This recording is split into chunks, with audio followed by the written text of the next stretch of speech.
दोस्तों, ये कहानी है जोज साल्वाडोर अल्वेरेंगा की, जो आजकल इंटरनेट पर काफ़ी चर्चे में है, जिसने 400 से भी ज़्यादा दिन तक दुनिया के सबसे बड़े और बेरहम समंदर पैसिफिक ओशियन में जिंदगी और मौत की जंग लड़ी, वर्ल्ड रिकॉर्ड बनाया और 14 महीनों बाद जिंदा वापस भी आया। लेकिन आते ही ऐसा क्या हुआ कि उसको जेल जाना पड़ा? तो जानते हैं इस वीडियो में पूरी कहानी। दोस्तों, मेरा नाम है उत्तम कुमार। आप देख रहे हैं वायु फैक्ट। पैसिफिक ओशियन, जिसका नाम सुनते ही लोगों के तोते उड़ जाते हैं।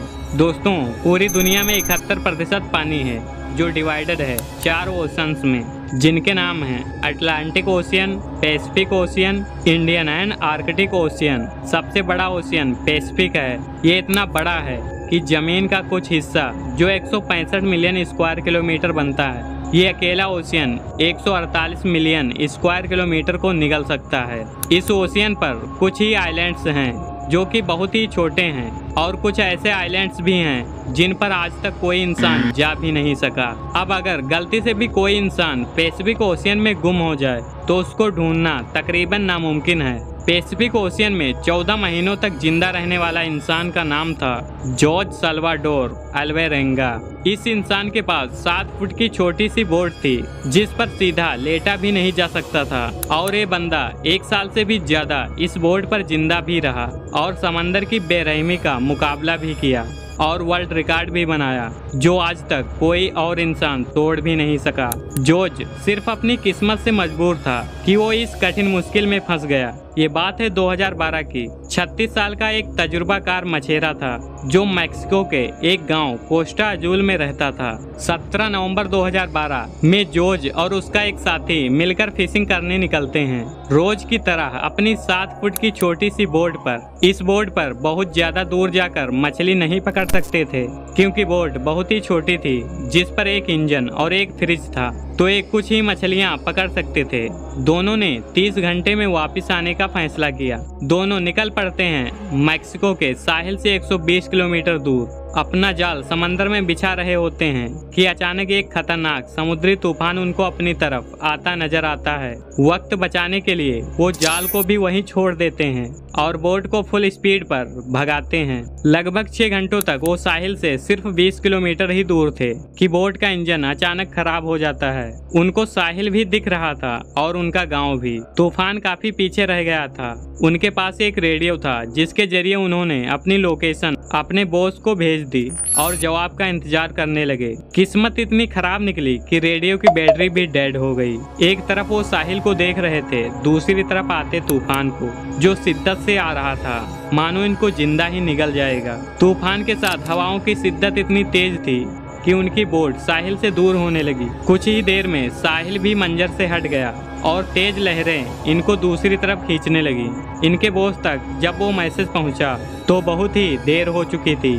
उसने एक सर्च पार्टी भेजी इनको ढूंढने के लिए, लेकिन हर गुजरते लम्हे जोज की बोट दूर से दूर होती गई। तूफान की शिद्दत की वजह से ये लोग ना तो कुछ देख पा रहे थे और ना ही कुछ समझ पा रहे थे कि अब वो किस जगह पर हैं और साहिल किस तरफ है। हैरानी की बात तो ये है कि सिर्फ 5 दिन में ही इनकी बोट साहिल से 450 किलोमीटर दूर पहुंच चुकी थी। छोटी बोट होने की वजह से इनको ढूंढ पाना और भी मुश्किल हो रहा था। ना इनके पास कोई फ्लेयर गन थी, ना ही इनके पास कोई ऐसी चीज थी जिससे ये आग लगा सकें, ताकि धुएं से किसी को सिग्नल देके बुला सकें। दोनों एक दूसरे को देखकर मन ही मन सोचने लगे कि शायद अब बचना मुश्किल है। 2 दिन पहले खाना भी खत्म हो चुका था। मछली पकड़ने के लिए भी इनके पास अब कोई सामान नहीं था, क्योंकि जाल पहले ही छोड़ के आ चुके थे। दोनों का भूख से बुरा हाल हो रहा था कि अचानक एक परिंदा उनकी बोट पर आकर बैठ जाता है। ये दोनों एक दूसरे की तरफ देखते हैं और एकदम उस परिंदे पर हमला कर देते हैं, लेकिन उसको पकड़ नहीं पाते हैं। दोनों को पता था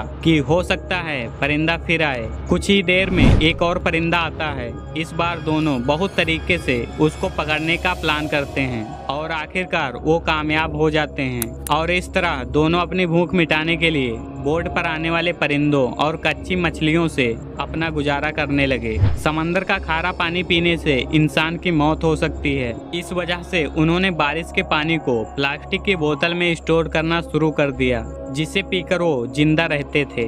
लेकिन जब बारिश न पड़ती तब वो प्यास बुझाने के लिए मछलियों और कछुओं का खून पीते थे, लेकिन वो भी तब वो उनको पकड़ने में कामयाब हो जाते।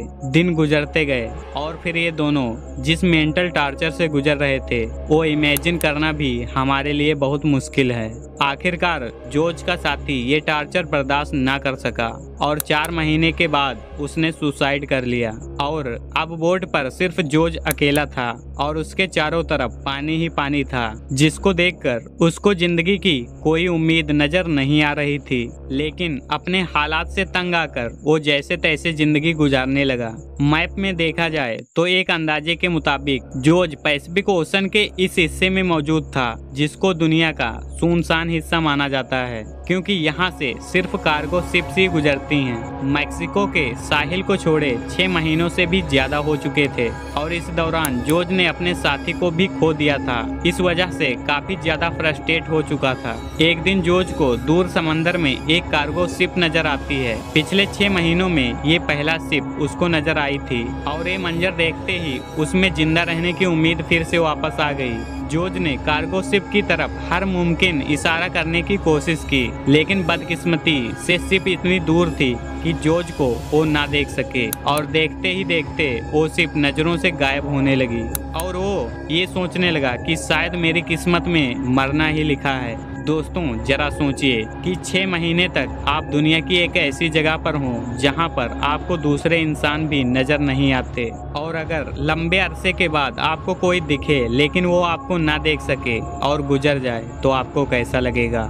11 महीनों बाद जॉर्ज अपनी इस छोटी सी बोट पर 8000 किलोमीटर ट्रेवल कर चुका था। कपड़े भी फट चुके थे और उसके पास खुद को सनलाइट से बचाने के लिए सिर्फ एक अंडरवेस्ट ही थी। आखिरकार वो घड़ी आ गई जब किस्मत जॉर्ज पर मेहरबान हुई। 30 जनवरी 2014 यानी पूरे 14 महीनों के बाद आसपास पानी में नारियल तैरते हुए दिखे तो वो समझ गया कि ये इस चीज की निशानी है कि ओशियन में कोई आइलैंड है जहाँ से नारियल गिरकर तैरते हुए उसको नजर आ रहे हैं। और थोड़ी ही देर बाद उसको हकीकत में एक आइलैंड नजर आता है, लेकिन उसको डर था कि ये आइलैंड भी कहीं उससे मिस ना हो जाए। इस वजह से वो पानी में कूद गया और स्विम करके आइलैंड पर पहुंच गया। पिछले 14 महीनों में पहली बार किसी जमीन पर कदम रखा था। जब आइलैंड पर पहुंचा तो ये मंजर देखकर आंखों में आंसू आ गए, रोने लगा। उसको एक छोटा बीच हाउस दिखाई दिया जिसमें वहां के लोकल्स मौजूद थे और पिछले 438 दिन में जॉर्ज का पहली बार किसी इंसान के साथ कांटेक्ट हुआ था। ये आइलैंड मार्शल आइलैंड का एक रिमोट आइलैंड था जिसको एबोन अटोल कहा जाता है। ये आइलैंड की स्टार्टिंग पॉइंट से 11,000 किलोमीटर दूर तक जॉर्ज की किस्मत अच्छी थी कि वो आइलैंड के करीब पहुंच गया, वरना जॉर्ज से अगर ये आइलैंड मिस हो जाता तो अगला स्टॉप उसका फिलीपींस में होता, जो इस आइलैंड से भी 5,000 किलोमीटर दूर था। जॉर्ज को वहां से अपने घर वापस भेजा गया। जॉर्ज जब वापस अपने परिवार के पास लौटा तो सभी की आंखें खुली की खुली रह गईं। सभी ने उसे मृत मान लिया था। सबसे ज्यादा खुशी जॉर्ज के माता पिता और उसके बच्ची को हुई और घर पहुंचने पर जॉर्ज ने 438 डेज के नाम से एक बुक भी पब्लिश की। जॉर्ज 400 से भी ज्यादा दिनों तक समुद्र में रहा और अपनी हिम्मत के बूते जिंदा वापस लौट कर भी आया। और इस तरह ये स्टोरी कंप्लीट होती है। जॉर्ज की यह कहानी हमें यह सिखाती है कि चाहे परिस्थितियां कितनी भी कठिन क्यों ना हो, हमें कभी हार नहीं माननी चाहिए। तो उम्मीद है आपको ये वीडियो पसंद आई होगी, तो इसे लाइक और शेयर जरूर करें। और अगर आप इसी तरह की वीडियोस देखना पसंद करते हैं तो हमारे चैनल को अभी सब्सक्राइब कर और बेल आइकन को भी प्रेस कर दें, ताकि फ्यूचर में आने वाली वीडियो की नोटिफिकेशन मिस ना हो। तब तक आप अपना ख्याल रखें। वीडियो को अंत तक देखने के लिए आपका बहुत बहुत धन्यवाद।